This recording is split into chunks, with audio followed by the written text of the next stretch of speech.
Hello friends, in this video we are going to see the myths in Indian writing in English. Myths are the stories which are narrated in an imaginative and symbolic manner, and it is emphasizing on the truth of the cosmos. These complex sagas cannot be explained in the terms of ordinary connotation because myths holds history, customs, ancient faiths and traditions. Indian mythology is certainly a significant part of Indian culture. Myth often fused with legends, chronicles and folklores in order to shape belief of the common people. The West maintained the rich tradition of using myth and folklores in literary works. Greek myth and biblical stories are present in every genre of English literature to add profoundness to the meaning of illustrated works. This tradition continued till this modern age, and particularly in India, we find myths and folklores have its own heritage, and Indian writers inherited myth and cultivated it in every form of literature, as Indian myth proved to be generous background. Indian English literature is enriched with stories and themes drawn from Vedas, Upanishads, Ramayana, Mahabharata and various Buddhist scriptures. The truths of Hindu culture are founded by a large number of myths such as Vedic texts, epics of Puranas, like that. And Indian mythology enriches Indian culture and makes it a unique one in the world. From generation to generation, Indian mythology has been passed by the word of mouth, as in the form of stories. The presence of myth is clearly evident in every Indian regional literature, and it is explaining the importance of myth. Elena Helander Renewal says the myth as regardless of how we define myths, the myths are available to us. In their daily lives, people often search for explanations for their existence and identity, for the origin and their activities, for the planes of gods and for certain truths to emerge. Myths are able to give answers that modern knowledge system cannot afford to give. And in postmodern times and beyond, myths help to stretch the boundaries of prevailing world views of and modes of thought. So this is This was told by Elena Helander Renewal, and according to M.H. Abrahams, he defined myth as if the protagonist is a man rather than a supernatural being, the story is usually not called myth but legend. If the story concerns supernatural beings, but is not a part of a systematic mythology, it is usually classified as a folk tale. That is it. It's a folk tale. And famous psychoanalytic Freud explained myth as it is to be the great primordial truth the precipitate of the unconscious. This was told by the psychoanalytic figure Freud. And therefore, myth in literature is consciously used by writer, and the writer's mind is unconsciously influenced by ancient tales. And myth is a fantasy which creates a magical world of wonders, providing universal fables. And adaptation of myth as a literary device is a very primitive tradition. Classics like Homer, Virgil, Ovid and Dante greatly inspired by ancient Greek and Roman myths. And mythical allusions and metaphorical representation of myth in present literature helps to mythical allusions and metaphorical representation of myth in present literature helps to connect with the roots as well as preservation of ancient culture.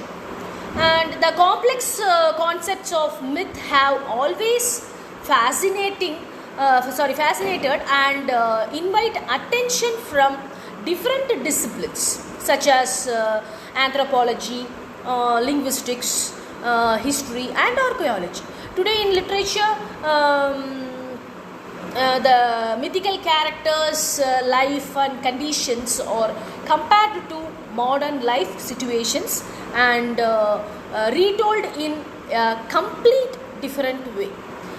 Myth shapes the meaning of literary work with all depth and breadth of its accumulated meaning. Myth and legends provides a wide range of scope for inspiration, and the faith on the myth enables a writer to choose elements from it and use it for the purpose.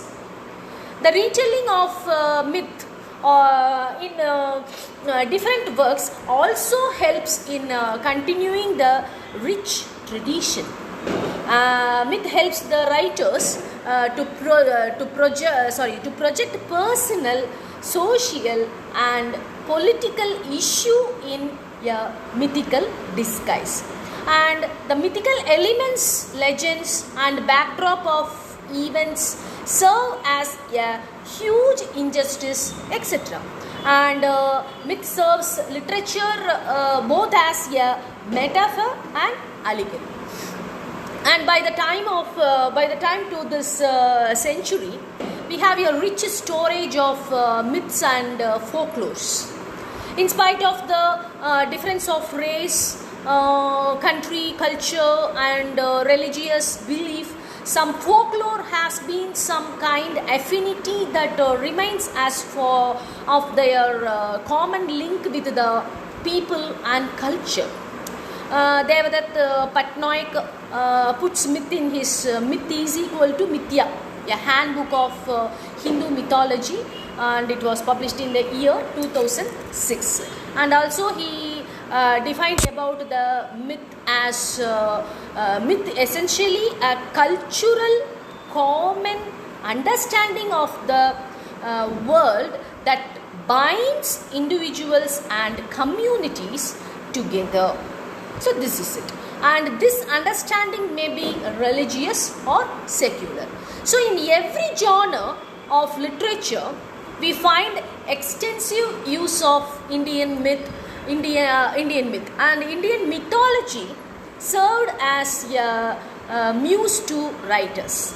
Writers like A.K. Ramanujan, Raja Rao, R.K. Narayan and modern writers like Shashi Tharoor, Amish Tripathi, Devadatta Patnaik, Kavita Kane, Chitra Banerjee, Devakaruni, etc. They used Indian myth in different contexts in their fictional works. And these writers retold the stories and subject for multiple interpretations. Sometimes myth used to evoke nationalism, and sometimes it is used as satire against social norms. like that. And ancient manuscript Bhagavad Gita used for nationalistic purposes by Swami Vivekananda, Sri Aurobindo and Gandhiji during the Indian freedom movement. And allegorical representation of mythical legends and tales are very common in their works. Rajarau's Kandapura, it's a great example of mythical adaptation.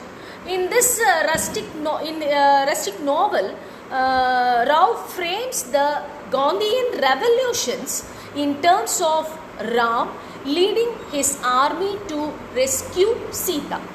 The British are symbolized as the evil-spirited villain Ravana. Kandapura signified as Ayodhya. Gandhi as an epitome of divine Ram. The mythical story of Ram's victory over Ravana symbolically represented as the victory of Indians over Britishers. In fact, in that context, people of Kandapura says in this context, the Mahatma will go to the red man's country and he will get us Swaraj, and Rama will come back from exile and Sita will be with him, for Ravana will be slain and Sita be freed. And he will come back with the Sita on his right in a chariot of the air, and brother Bharata will go to meet them with the worshipped sandals of the master in his head. And they enter Ayodhya. There will be a rain of flowers. Like Bharata, we worship the sandals of the brother in his head.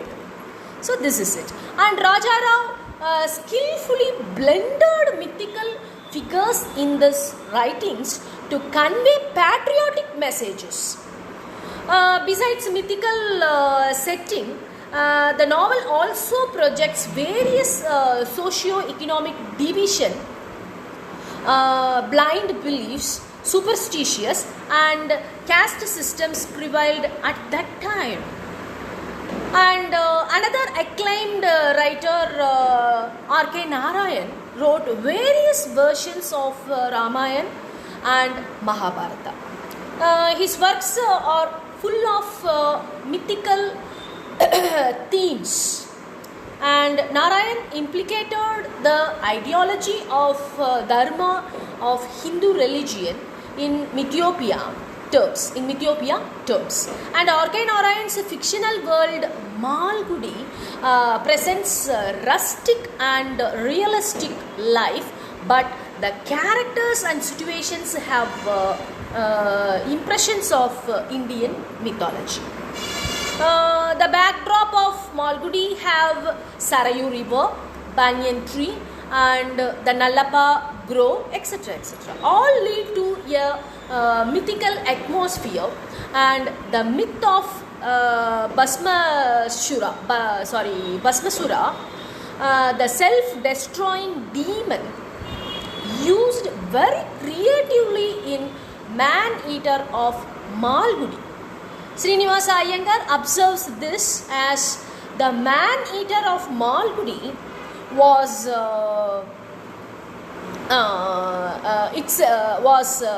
itself meant to a modern version of one of the Deva Asura conflicts of very ancient times.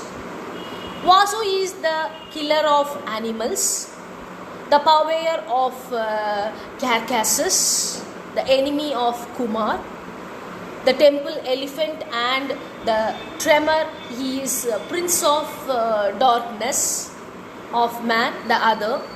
He is of blackness, all compact. He glows with evil. The evil here is anti-life, anti-nature, and anti-faith. But where is the power that is going to rid Malgudi of this demon, this cannibal, this Rakshas? So this is it. So R.K. Narayan's fictions echoes his belief on the principles of Hindu mythology. In The Bachelor of Arts, the description of the 4 stages in Chandran's life can be compared with ancient Hindu tradition of 4 ashramas. That is Sishya, Grahastha, Vanaprasatha and Bhikshu. In the work The Guide, it is believed that the river of Malgudi was created as Parvati, wife to Lord Shiva, jumped into the fire. R.K. Narayan was a great storyteller. Most of his works have mythical breath blended with reality. And next let us pass on to Shashi Tharoor. So Shashi Tharoor's the great Indian novel is a perfect blend of fiction and myth. Tharoor used the Mahabharata as a fit framework to demonstrate the emergency situation in 1975 to 77. He uses fictional characters on the basis of mythical characters. Gangadatta becomes Bhishma, blind Dhritarashtra stands for Nehru, Yudhishthira becomes Morarji Desai, and the antagonist Shakuni and Duryodhana become Shakuni Shankar De and Priya Duryodhana. So the message Tharoor tries to send out that democracy can only survive when there is an exchange of opinion. Tharoor states many of the characters, incidents and issues in the novel based on people and events described in the great epic the Mahabharata. A work remains a perennial source of delight and inspiration to millions in India. And Tharoor wrote this novel to give an idea of secular democratic India after the intolerant political situations. And comparative Indian writer Amish Tripathi wrote Ramachandra series titled Scion of Ikshavaku, and Shiva trilogy rests on the ideals of Ram Rajya. In Shiva's trilogy, we see the myth, history, and fiction fused all together. The trilogy comprises the Immortals of Meluha, the Secret of the Nagas, and the Oath of Vayuputras. The story revolves around the hero Shiva, who is charged with uniting India and creating unified polity. Mythologist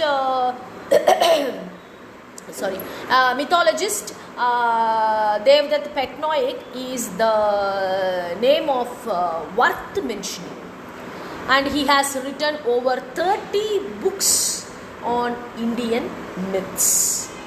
His works include Sita, an illustrated retelling of the Ramayana, 7 Secrets of Shiva, and the book of Ram, 7 Secrets of Vishnu, Jaya, an illustrated retelling of Mahabharata, Shikanti, and the other tales. They don't tell you. My Gita, they don't tell you. The other tales don't tell you, and My Gita, etc. So these are all the other plays of the days. And all these literary works are based on Indian myths. All these works are based on the Indian myths. For these writers, myth served as extended metaphor in terms of presenting modern life stories. And Indian female writers displayed their reflective interest in exploring mythical elements in their works. And interesting use myth can be Indian female writers displayed their reflective interest in employing mythical elements in their works. And interesting use myth can be seen in Kamala Markandeya's novel Nectar in a Sea, in which a snake is found present everywhere. On a mythical level, it could be associated with the snake in the Garden of Eden to tempt Rukmani to unhappiness. But Nathan timely cuts it into pieces, but the action evokes yet another mythological connection. The story symbolizes the victory of good over evil.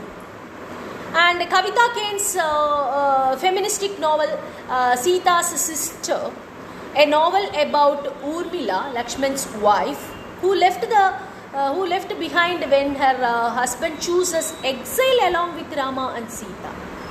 The entire novel is written from the view of Urmila on the absence of her husband. She fights with all kind of adverse situations and proves herself a strong woman.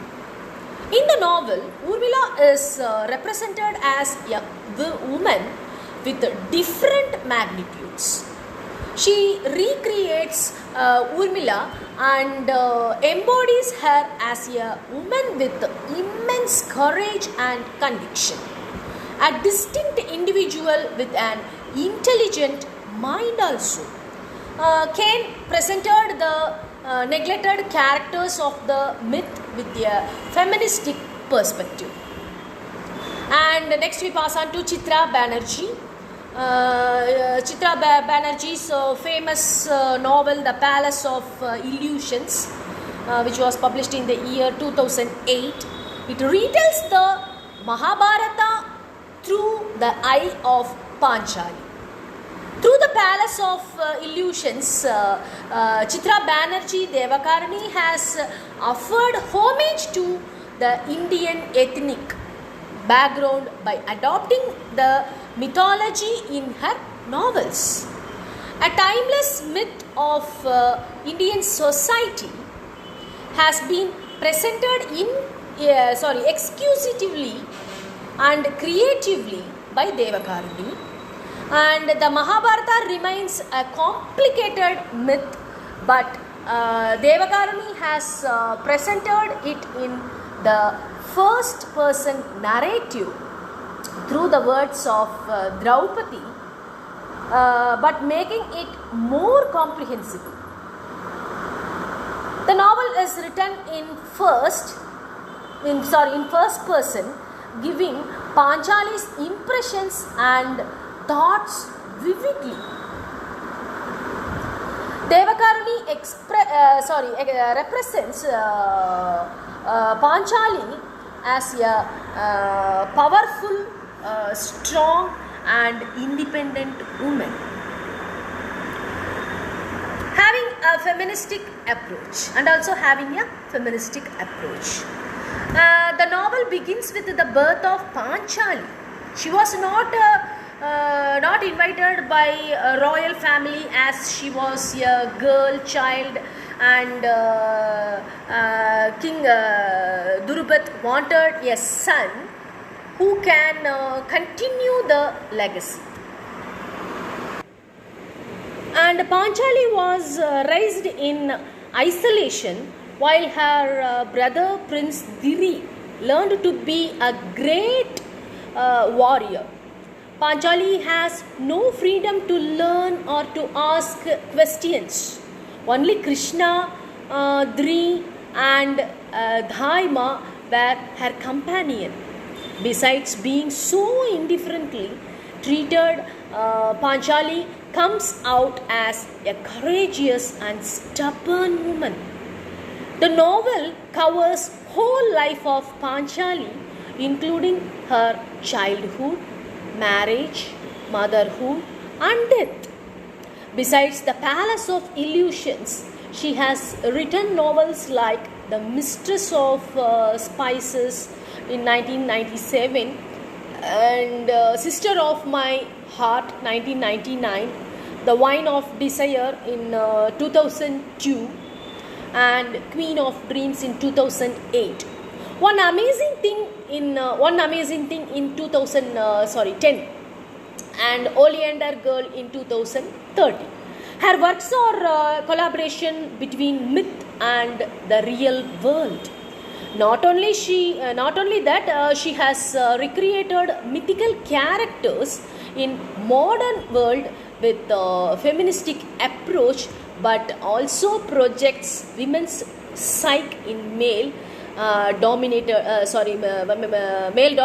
society. And to conclude this video, folklore and myths have a very long and ancient relationship with literature, and in the case of Indian literature, they are present directly or indirectly in Indian novels, poetry and non-fiction work. A majority number Indian English fictions and plays are based on myth only. As if myth is the answer of every question for the writers when they want to convey a message or to express deep philosophy of life. They choose myth as their inspiration. Myths and legends in these works of Indian writers appear to add a new kind of interest and connect them to the age of old rites, customs and beliefs of Indian people. So this is it. Thank you one and all.